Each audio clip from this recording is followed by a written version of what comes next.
Hello friends, welcome to Examism. तो आइए आज पढ़ते हैं क्लासिफिकेशन ऑफ ऑर्गेनिज्म। सारे क्वेश्चंस वैसे ही वन लाइनर्स होंगे और ये इम्पॉर्टेंट है। ये चैप्टर में बीपीएससी, बीएसएससी, सीजीएल और 12th लेवल बोथ एसएससी और बीपीएससी टीआरई के लिए इम्पॉर्टेंट होगा। तो चलिए शुरू करते हैं। So the first question is, what is the purpose of classification of organism? जीवों के वर्गीकरण का उद्देश्य क्या है? To categorize the organism into different groups, as it is impossible to study each of the millions of individuals separately. जीवों को विभिन्न समूहों में वर्गीकृत करना, क्योंकि लाखों में से प्रत्येक व्यक्ति का अलग अलग अध्ययन करना लगभग असंभव है, इसलिए हम इसे ग्रुप्स में बांटते हैं। What benefit is gained from studying an individual from a classified group? एक वर्गीकृत समूह से एक व्यक्ति का अध्ययन करने से क्या लाभ होता है? The study of an individual of a group gives us the idea of the rest of the members of that group. एक समूह के एक व्यक्ति का अध्ययन हमें उस समूह के बाकी सदस्यों के बारे में जानकारी देता है। मतलब उसके फीचर्स होंगे, मैक्सिमम फीचर्स कॉमन होंगे। जैसे फॉर एग्जांपल हम आर्थ्रोपोड्स पढ़ते हैं तो उनके जो लेग्स होते हैं वो जॉइंटेड लेग्स होंगे, लाइक बेंड होगा ऐसे लेग्स पे। हम एव्स पढ़ते हैं तो एव्स में क्या होगा, वो उड़ते होंगे, उनके पास पंख होंगे, बोन्स उनके हॉलो होंगे, लेकिन उसमें एक दो एक्सेप्शन भी होंगे। तो ऐसे करके यहाँ पे ग्रुप पढ़ने में इसलिए आसानी होती है।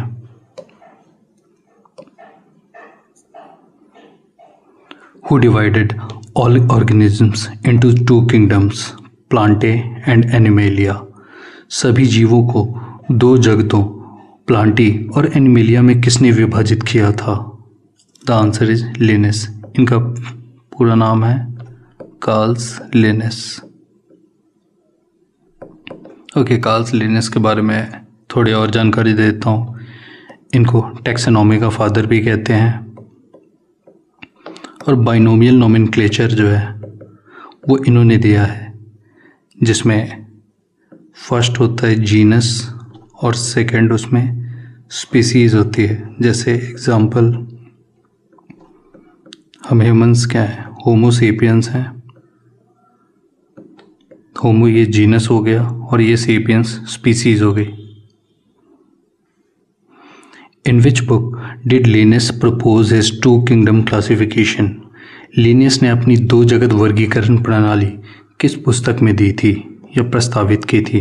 तो उस बुक का नाम है Systema Naturae. Why is, okay ये क्वेश्चन आ गया हुआ है, why is Linnaeus called the father of taxonomy? Linnaeus को वर्गीकरण का जनक क्यों कहा जाता है? Because the foundation of the modern classification system was laid in the line of the classification system started by Linnaeus. क्योंकि आधुनिक वर्गीकरण प्रणाली की नींव लिनस द्वारा शुरू की गई थी, वर्गीकरण प्रणाली की तर्ज पर रखी की गई थी। Why was a reconsideration of the classification system was necessary? वर्गीकरण प्रणाली पर पुनर्विचार करने की आवश्यकता क्यों पड़ी? Due to the disputed position of organisms like bacteria, virus, fungi and euglena. Bacteria, virus, कवक और यूग्लिना जैसे जीवों की विवादित स्थिति के कारण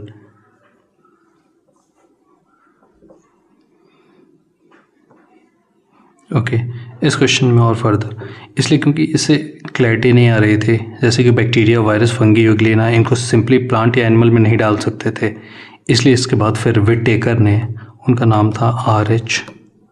विट टेकर, इन्होंने 5 किंगडम क्लासिफिकेशन दी है। वो आगे पढ़ेंगे हम, मोनेरा प्रोटिस्टा करके है।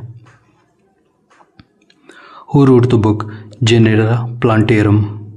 जेनेरा प्लांटेरम पुस्तक किसने लिखी? And the answer is Bentham और हुकर ने लिखी है ये book. Who proposed the 5 kingdom classification, 5 जगत वर्गीकरण प्रणाली किसने प्रस्तावित की थी? तो यह है आर.एच. विटेकर, जैसे कि मैंने बताया था।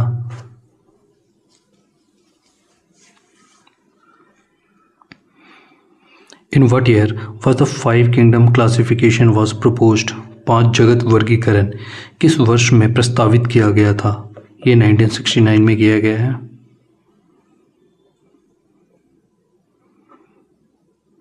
What are the criteria used for the 5 kingdom classification? 5 जगत वर्गीकरण प्रणाली के लिए उपयोग किए जाने वाले मानदंड क्या हैं? Complexity of cell structure, complexity of body organism, mode of nutrition, lifestyle and phylogenetic relationship. कोशिका संरचना की जटिलता, जीव के शरीर की जटिलता, पोषण की विधि, जीवन शैली और जातिवृत्तीय संबंध। Name the 5 kingdom proposed by R H. Whittaker. R H. Whittaker द्वारा प्रस्तावित 5 जगतों के नाम बताइए। आंसर है Monera, Protista, Fungi, Plantae, Animalia. Which kingdom includes all prokaryotic organisms like bacteria? किस जगत में बैक्टीरिया जैसे सभी प्रोकैरियोटिक जीव शामिल हैं? The answer is Monera. Okay, ये प्रोकैरियोटिक जो शब्द है इसका हिंदी में इसका मीनिंग है प्रिमिटिव कैरियन।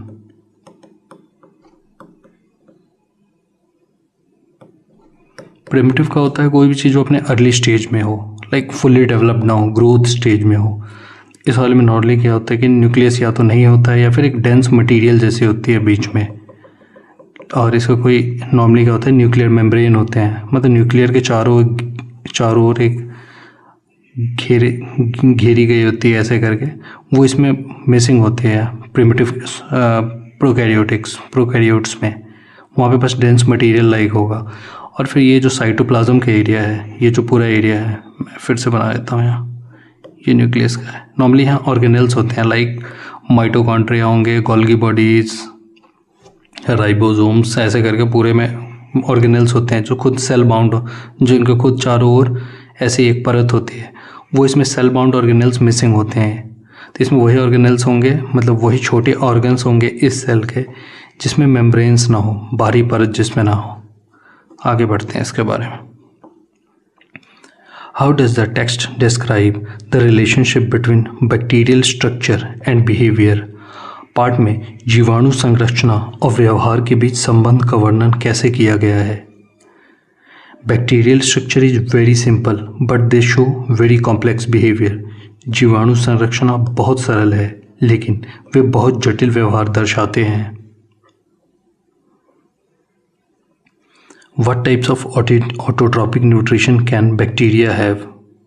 बैक्टीरिया में किस प्रकार का स्वपोषी पोषण हो सकता है? फोटोसिंथेटिक ऑटोट्रॉपिक और कीमोसिंथेटिक ऑटोट्रॉपिक। प्रकाश संश्लेषी स्वपोषी या रसायन संश्लेषी स्वपोषी। ओके, फोटोसिंथेटिक आपको पता है कि इसमें लाइट की यूज़ की जाती है, कि लाइट के यूज़ से खाना बनता है, मतलब वो ऑर्गेनिज्म अपने लिए खुद खाना बना लेगा, किसी पे वो डिपेंडेंट नहीं है। और यहाँ कीमोसिंथेटिक होता है, वहाँ केमिकल का यूज़ किया जाता है। ये भी ऑटोट्रॉपिक होते हैं, मतलब अपना खाना खुद बनाते हैं। ओके, जब क्वेश्चन आया कि हाँ एक फोटोसिंथेटिक में सिंपल आप एक ही नाम जानते हैं, वो ग्रीन प्लांट्स आप बोलते हैं, लेकिन ग्रीन प्लांट्स के अलावा ग्रीन एल्गी भी होते हैं। ग्रीन एल्गी भी ऑटोट्रॉपिक होते हैं, जिनको और क्या कहते हैं? ये क्वेश्चन बहुत बार आया है, नहीं हाँ बहुत बार आया है, लास्ट टाइम एसएससी में भी रिपीट हुआ है सीजल में। इसको साइनोबैक्टीरिया भी कहते हैं। और ग्रीन एल्गी और किसके लिए, अगर ये किसी पॉन्ड या तालाब में या नदी में अगर ज़्यादा हो जाए, नदी इन सेंस तालाब ही जो बंद हो, अगर उसमें ज़्यादा हो जाए, ये पूरे लेयर ऊपर से हो जाती है, जम जाती है। कहीं आप देखते होंगे पॉन्ड में ऊपर ग्रीन सी लेयर होती है, तो क्या होगा कि इसमें एल्गल ब्लूम कहते हैं इसको, एल्गल ब्लूम। उस एल्गल ब्लूम की वजह से क्या होता है, ये सारा ऑक्सीजन ऑक्यूपाई कर लेते हैं। अब उसमें जो बायोस्फीयर है उस पॉन्ड का, वहाँ ऑक्सीजन की कमी हो जाती है और वहाँ फिश मरने लगेगी और इसलिए वहाँ इकोलॉजिकल इम्बैलेंस आ जाता है। What is the mode of nutrition for the vast majority of bacteria? अधिकांश बैक्टीरिया के लिए पोषण की विधि क्या है? और आंसर इज हेट्रोट्रॉपिक या विषम पोषी।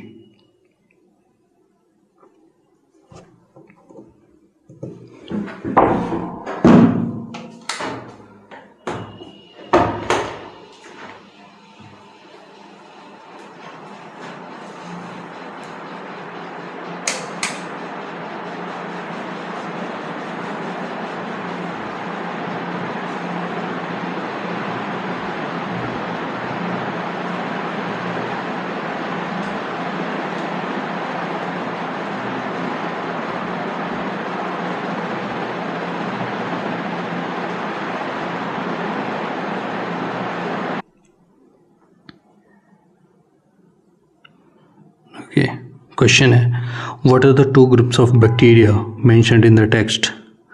दो तरह के पाठ में उल्लेखित बैक्टीरिया के दो समूह कौन से हैं? Archaebacteria and eubacteria. Okay, ये जो आर्के बैक्टीरिया है ये वन ऑफ द अर्लीस्ट है और इसको पता आपको कैसे लगेगा? देखो यहाँ आर्के लगा है, जैसे इसे वर्ड यूज़ करते हैं एंशिएंट आर्कियोलॉजी, यह वही आर्के है जो ओल्ड बताता है। ओल्ड में भी ये पुराना नहीं, काफ़ी प्राचीन, ये है आर्के बैक्टीरिया। इसे आद्य बैक्टीरिया या यू बैक्टीरिया कहते हैं हिंदी में। In what type of harsh conditions are archaebacteria found? आद्य बैक्टीरिया किस प्रकार की कठोर परिस्थितियों में पाए जाते हैं? Hot springs, marshy and extreme salty areas, गर्म झरने, दलदली और अत्यधिक खारे क्षेत्र में यह आर्के बैक्टीरिया पाए जाते हैं। What is another name for you bacteria? You bacteria का दूसरा नाम क्या है? आंसर इज ट्रू बैक्टीरिया या वास्तविक बैक्टीरिया। इंग्लिश में इसके लिए ट्रिक है, यू को आप ट्रू जैसा साउंड करता है तो eubacteria is equal to true bacteria, ऐसे याद कर लेना। What pigment similar to that of green plants is found in some bacteria like cyanobacteria? हरे पौधों के समान कौन सा वर्णक साइनोबैक्टीरिया जैसे कुछ जीवाणुओं में पाया जाता है? Answer is chlorophyll A.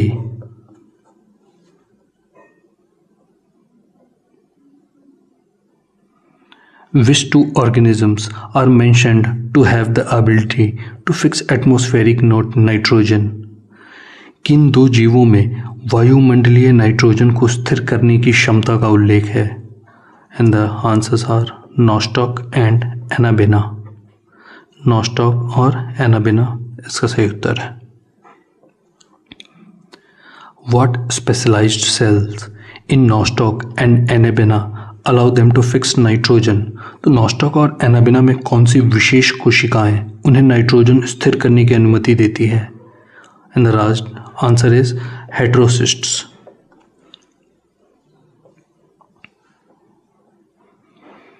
What role do chemosynthetic bacteria play in recycling? रसायन संश्लेषी बैक्टीरिया पुनर्चक्रण में क्या भूमिका निभाते हैं?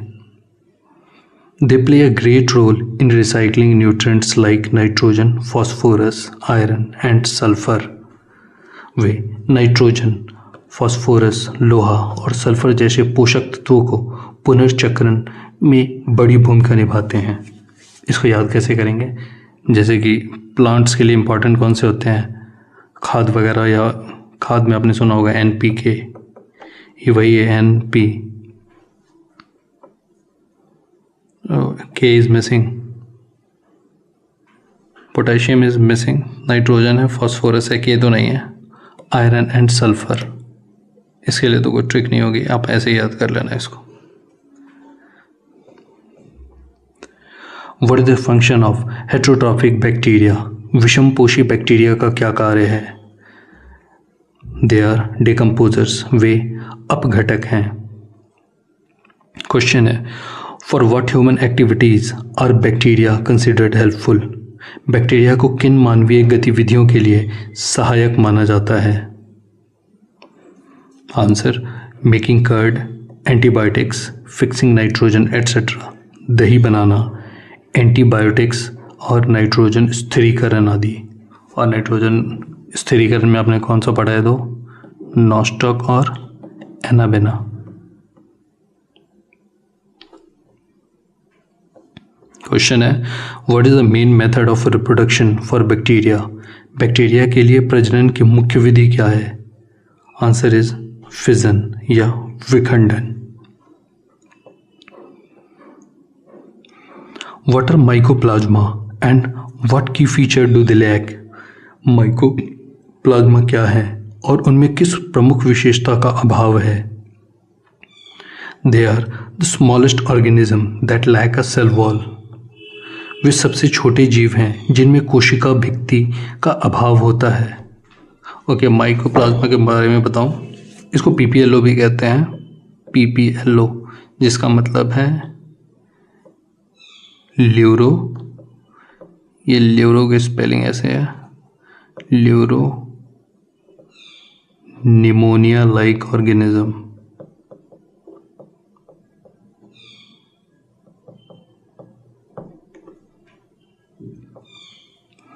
Under what condition can mycoplasma survive that many other organisms cannot? Mycoplasma किस परिस्थिति में जीवित रह सकते हैं जिसमें कई अन्य जीव नहीं रह सकते? They can survive without oxygen. Way oxygen के बिना जीवित रह सकते हैं। क्वेश्चन है, what are plasmids? प्लाज्मिड क्या है? Small, circular, double-stranded, self-replicating, extra-chromosomal DNA commonly found in prokaryotes. Prokaryotes में सामान्य रूप से पाए जाने वाले छोटे, गोलाकार, दोहरे तंतु वाले, स्वप्रतिकृत बनाने वाले अतिरिक्त गुणसूत्री डीएनए है ये। Okay, double stranded DNA, double stranded, और ये तो हमारे आगे जब पढ़ेंगे डीएनए आरएनए वहाँ पे बताऊंगा कि यहाँ पे सिंगल होता है, यहाँ पे डबल स्ट्रैंड होता है, इसका मॉडल हेलिक्स मॉडल होता है, आगे करेंगे इसको।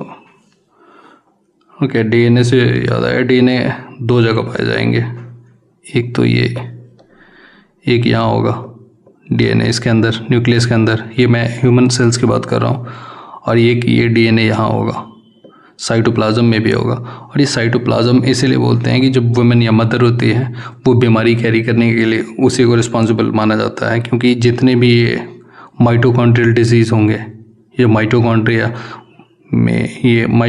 में होगा, यहाँ पे बाहर है, तो जितने भी माइटोकॉन्ड्रियल डिजीज़ होते हैं उसकी कैरियर वुमन होती है, लाइक फादर और मदर आते हैं, तो ये मदर कैरी करके आगे पास ऑन करती है, क्योंकि इसका कैरियर जो होता है वो ओवम होता है, यानी कि egg cell of women.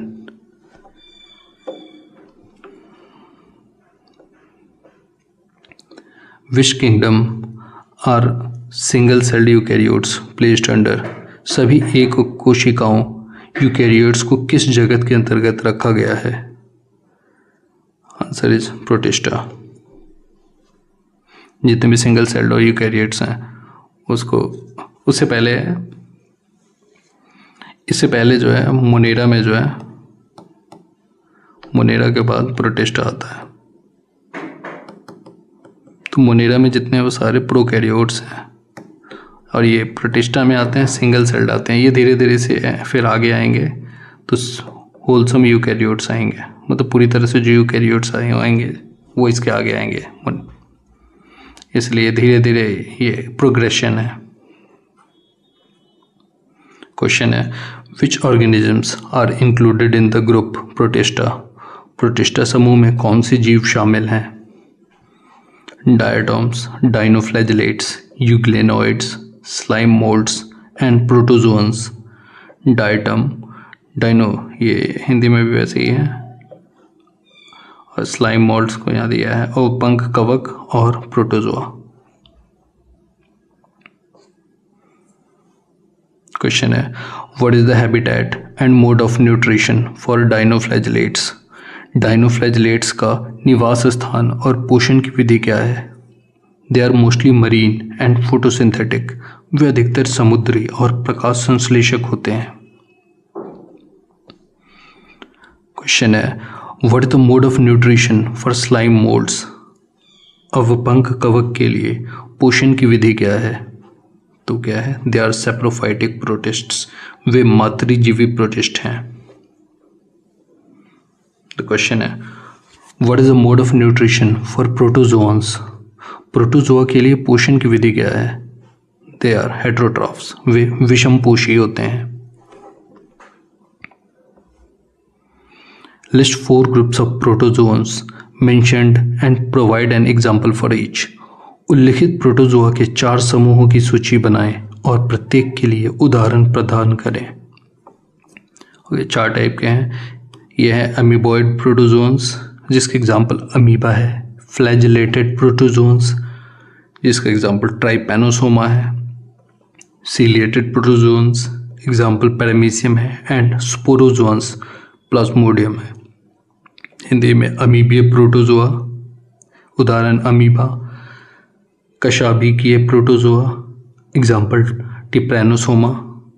पक्षमाभी protozoa, example paramecium. और स्पोरोजोआ, एग्जाम्पल प्लाज्मोडियम। क्वेश्चन है, what is unique about nutrition of euglena? Euglena के पोषण के बारे में क्या अनोखा है? Euglena has both heterotrophic and autotrophic nutrition. Euglena में विषमपोषी और स्वपोषी दोनों प्रकार का पोषण होता है, तो ये यूनिक है। जब भी इंपॉर्टेंट होगा मैं स्टार लगाऊंगा।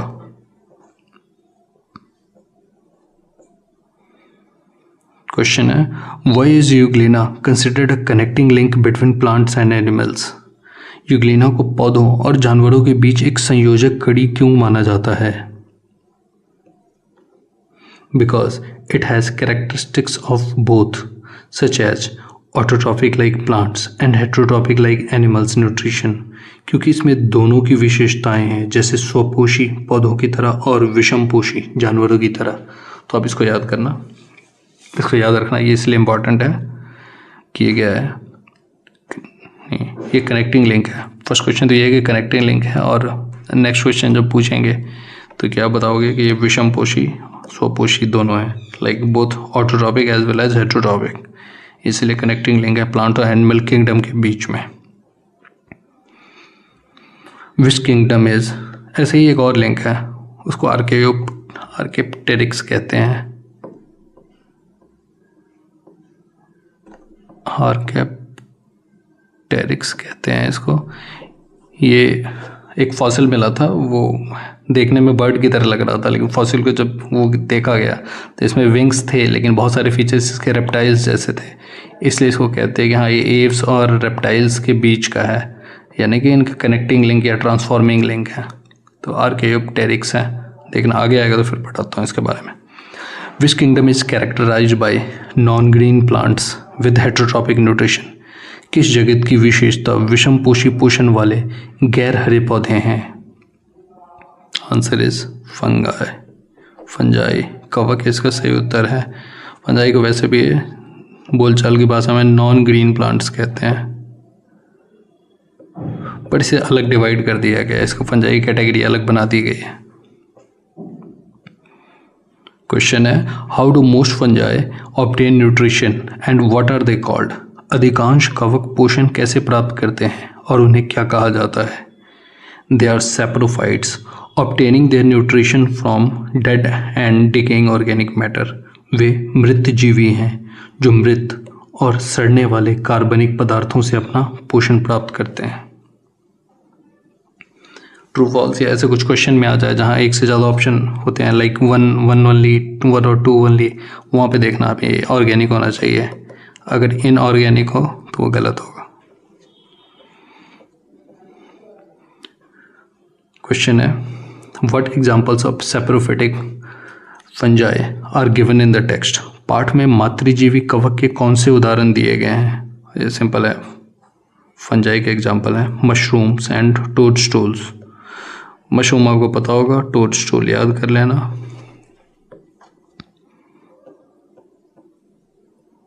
क्वेश्चन है which fungi are unicellular and used for making bread and bear.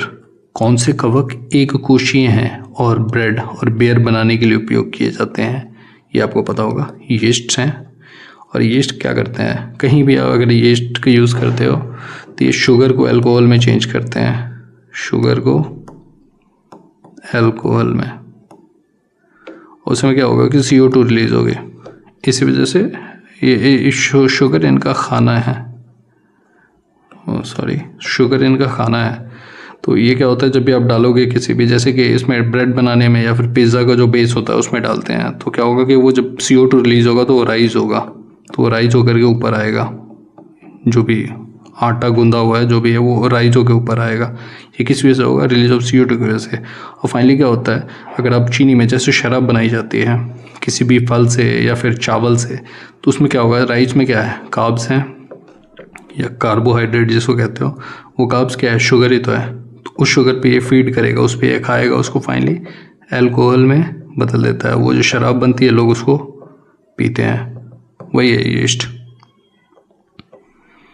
How do yeast primary reproduce. तो यीस्ट मुख्य रूप से कैसे प्रजनन करते हैं? Asexually by budding. और बडिंग का एक और एग्जांपल है NCERT में अक्सर देखी जाती है, हाइड्रा की भी बडिंग है, हाइड्रा भी बडिंग के थ्रू करती है रिप्रोड्यूस। क्वेश्चन है what is the body of filamentous fungi compose of. तंतु में कवक का शरीर किससे बना होता है? They consist of long slender thread like structures called hyphae. Way hyphae नामक लंबी पतली धागे जैसी संरचनाओं से बने होते हैं।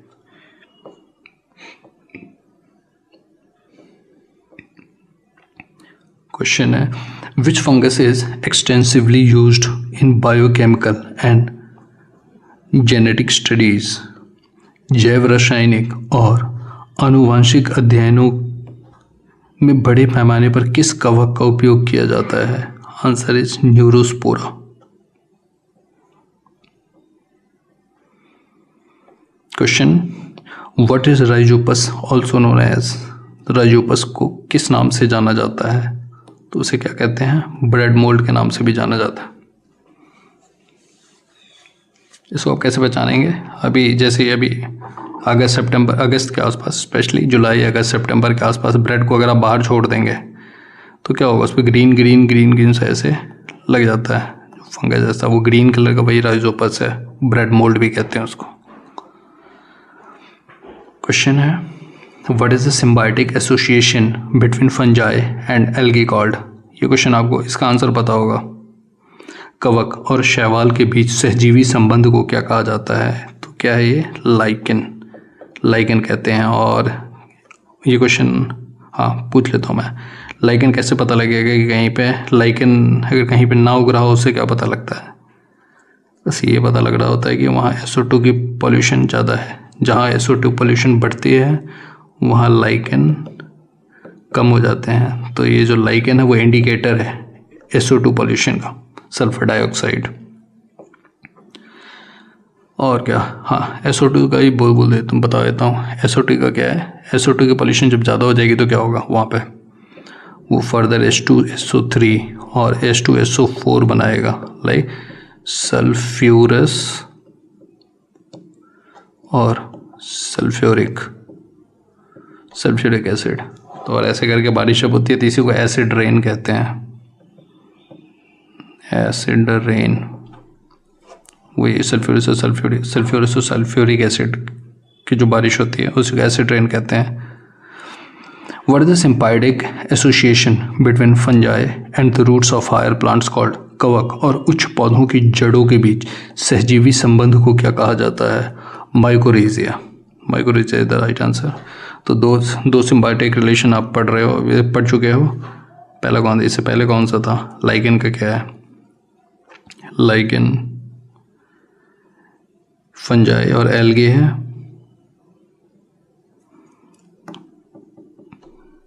ऐसे याद करना, लाइकेन का क्या है, फंजाई प्लस एल्गे है। और माइकोरिजिया है, माइकोरिजिया के लिए क्या है, ये किसके है, fungi and roots of higher plants. Fungi और रूट्स ऑफ हायर प्लांट्स में ये सिम्बायोटिक रिलेशन या एसोसिएशन पाए जाते हैं। Which fungus is mentioned as source of an antibiotic, किस कवक का उल्लेख एंटीबायोटिक के स्रोत के रूप में किया गया है? तो पेंसिलियम या पेंसिलिन है, और इसको किसने डिस्कवर किया था फर्स्ट टाइम? Alexander Fleming.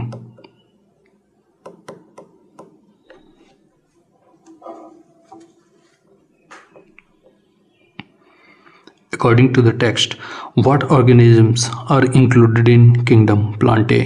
पाठ के अनुसार प्लांटी जगत के कौन से जीव शामिल हैं? All plants except algae, diatoms, fungi and members of Monera and Protista. शैवाल, डायटम, कवक और मोनेरा और प्रोटिस्टा के सदस्यों को छोड़कर सभी पौधे हैं।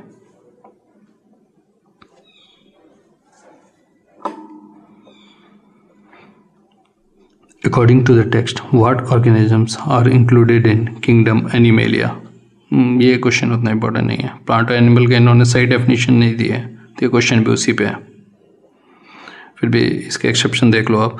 Almost all animals except protozoans, protozoa को छोड़कर लगभग सभी जानवर जो हैं वो एनिमल किंगडम के हैं। What was the reason for the need for binomial nomenclature? द्विपद नामकरण की आवश्यकता का क्या कारण था? Answer is there was a need for uniform international naming of organism. जीवों के एक समान अंतर्राष्ट्रीय नामकरण की आवश्यकता थी। अब मान लो हम यहाँ पे हम मैंगो कहते हैं, अदर कंट्री में मे भी चाइना में मैंगो ना कहें उसको, या फिर राइस को राइस वहाँ नहीं कहते हो, फिर तो कैसे पता लगेगा? इसी वजह से बाइनोमियल नोमेनक्लेचर किसने दिया था? थोड़ी देर पहले स्टार्टिंग मैंने बताया था, लिनस ने दिया था, जिसका फर्स्ट नेम होगा जीनस, सेकेंड होगी स्पीसीज़। इसका एग्जांपल मैंने दिया था कि हमारा जो जीनस है वो होमो है और स्पीसीज हमारा सेपियंस है। सेम राइस के लिए क्या होगा? Oryza सताइवा।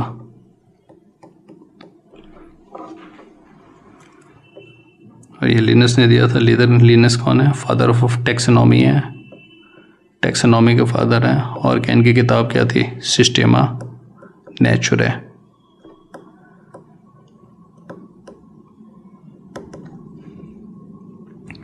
According to binomial nomenclature, how is every organism represented?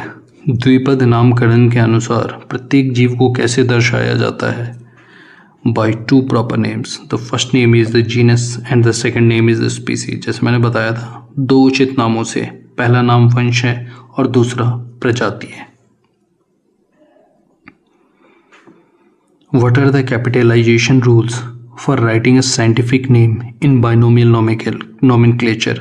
द्विपद नामकरण में वैज्ञानिक नाम लिखने के लिए पूंजीकरण के नियम क्या हैं? The first name genus always starts with a capital letter and the second name species starts with a small letter. जैसा आपने देखा होगा थोड़ी देर पहले मैंने वैसे लिखा था। ओके, देखो ये जीनस के जी कैपिटल है, ये स्पीसीज सारे स्मॉल से होंगे।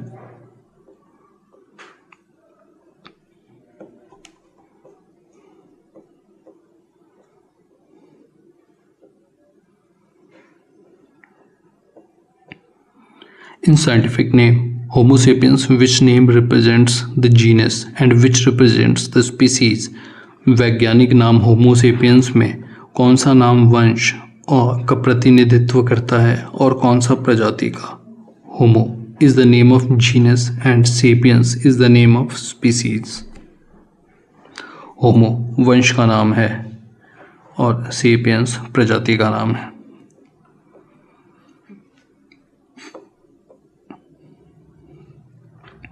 Who popularized the use of embryological characters in taxonomy?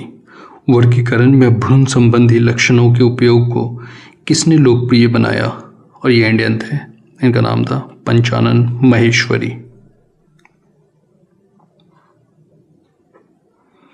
Which botanist is credited with creating one of the first widely used natural systems of plant classification?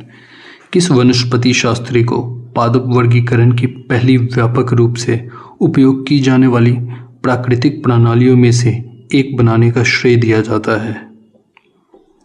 सही answer है Joseph Dalton Hooker. What is the basic unit of classification? वर्गीकरण का मूल इकाई क्या है? Species है। जैसे कि ये यहां से शुरू होता है,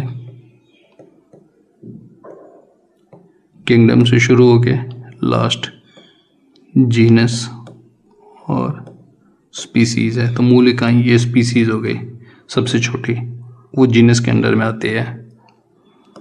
ये और लिख देता हूं मैं, क्लास। ये क्लासिफिकेशन की बेसिक ऐसे चलता है। सबसे बड़ा किंगडम है, उसके अंदर फाइलम है, फिर क्लास है, ऑर्डर है, family, genus, species. What is the highest unit of classification? वर्गीकरण की उच्चतम इकाई क्या है? The right answer is kingdom, जगत। अभी बताया मैंने, जैसे ये हाईएस्ट यूनिट और ये है लोएस्ट।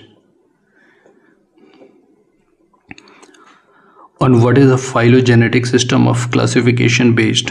जाति वृत्तीय वर्गीकरण प्रणाली किस पर आधारित है? It is based on evolutionary relationship between organisms. यह जीवों के बीच विकासवादी संबंधों पर आधारित है। What is the scientific name of man? मनुष्य का वैज्ञानिक नाम क्या है? आपको पता है as usual, Homo sapiens. What is the scientific name of cat? बिल्ली का वैज्ञानिक नाम क्या है? Answer is Felis domestica. आपने वर्ड सुना होगा, बिल्ली के लिए यूज करते हैं फेलाइन, जैसे डॉग के लिए यूज करते हैं कैनाइन, वैसे बिल्ली के लिए फेलाइन यूज करते हैं। ये फेलिस वही है, फेलिस से ही ये वर्ड फेलाइन आया है। डोमेस्टिका मतलब जो पालतू हमारे घरों में होती है, इसलिए कैट के लिए आप ये ट्रिक याद कर सकते हैं कि पालतू होती है, घरों में लोग पालते हैं या घर के आसपास देखी जाती है, और फेलाइन से फेलिस है, Felis domestica. What is the scientific name of mango? आम का वैज्ञानिक नाम क्या है? तो ये है Mangifera indica, Mangifera indica. Indica Indian, mango का मैंग है, और आईफेरा, ये याद कर सकते हैं आप। What is the scientific name of gram? चने का वैज्ञानिक नाम क्या है? The right answer is cicer arietinum. Cicer arietinum है इसका वैज्ञानिक नाम। What is the scientific name of mustard? सरसों का वैज्ञानिक नाम क्या है? Brassica campestris, brassica campestris. इसको याद करने के ट्रिक, हाँ ऐसे याद कर सकते हो। ब्रास वो जो पीतल के बर्तन होते हैं वो देखना आप है। तो ये मस्टर्ड कौन से कलर का होता है? मस्टर्ड पीला, पीला ब्रास। बस यूज करो इसे, ब्रास का, ब्रासिका, इतना याद रहेगा, पता लग जाएगा। कैंपस टेरिस, कैंपस में लगा दो अपने, Brassica campestris. What is the scientific name of wheat? गेहूं का वैज्ञानिक नाम क्या है? तो ये है ट्रिटिकम एस्टिवियम, ट्रिटिकम एस्टिवियम। तो इसको कैसे याद करोगे? एक ट्रिटिकम या ड्यूरम व्हीट कहते हैं उसको, जिससे पास्ता बनता है, ड्यूरम, या उसको ट्रिटिकम व्हीट कहते हैं। ये वहाँ से है ड्यूरम, ये साफ लिखता हूँ मैं, ड्यूरम। ये क्वेश्चन भी आएगा। सेमोलिना मतलब सूजी जिसको कहते हैं, सेमोलिना, ये भी व्हीट से ही बनता है, तो वही है, ये ड्यूरम व्हीट से बनता है। ये सारे व्हीट को जो प्रोसेस करते हैं फैक्ट्री वगैरह में, कारखानों में, वहाँ से ये बनता है सेमोलिना, या फिर मैदा जो बनता है ऑल पर्पस फ्लावर या नॉर्मल फ्लावर, सारे उधर ही होते हैं। What is the scientific name of the Indian bull frog? भारतीय बुल फ्रॉग का वैज्ञानिक नाम क्या है? इसका नाम है होप्लोब्रैटिकस टाइग्रेनियस, होप्लोबैट्रिकस टाइग्रेनस। और ट्रिक ये याद करने का है, जैसे हाइपरबोला आपने सुना है, वैसे है बुल फ्रॉग है, हाइपरबोला बड़ा होगा, टाइग्रेनियस बॉस होगा, इसलिए हॉप इसका ये नाम होगा।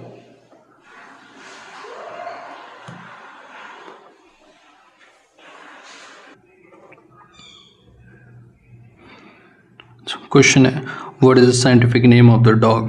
कुत्ते का वैज्ञानिक नाम क्या है? तो कैनिस फैमिलियरिस। तो पहले मैं बता रहा था कैनाइन, और क्या होता है फैमिली में हम पालते हैं तो familiaris. What is the scientific name of rice. चावल का वैज्ञानिक नाम क्या है? Oryza sativa. चैप्टर की स्टार्टिंग में मैंने बताया था इसका, तो कैसे याद करोगे ओराइजा सैटाइवा। तो राइस ब्रैन ऑयल के ऐड में आपने देखा होगा, उसमें ओरिजिनॉल की बात करते हैं। अब देखना ऐड में वहाँ बताते हैं वो ओरिजिनॉल इधर ही से आया है ओराइजा से, तो ये ओराइजा सैटाइवा यहीं से होगा। What is the scientific name of the cow. गाय का वैज्ञानिक नाम क्या है? इंडियन काऊ यहाँ पे पूछते हैं, और Bose.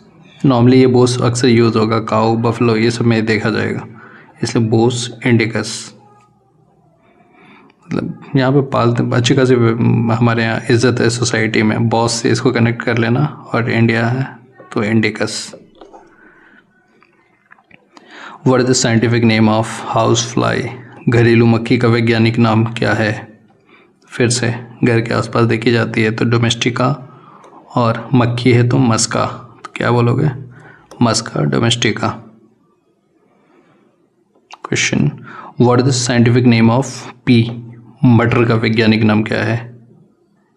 Pisum sativum. P for pisum. इतना मिल जाएगा आपको, हो जाएगा। ओके, यही थे इतने क्वेश्चंस।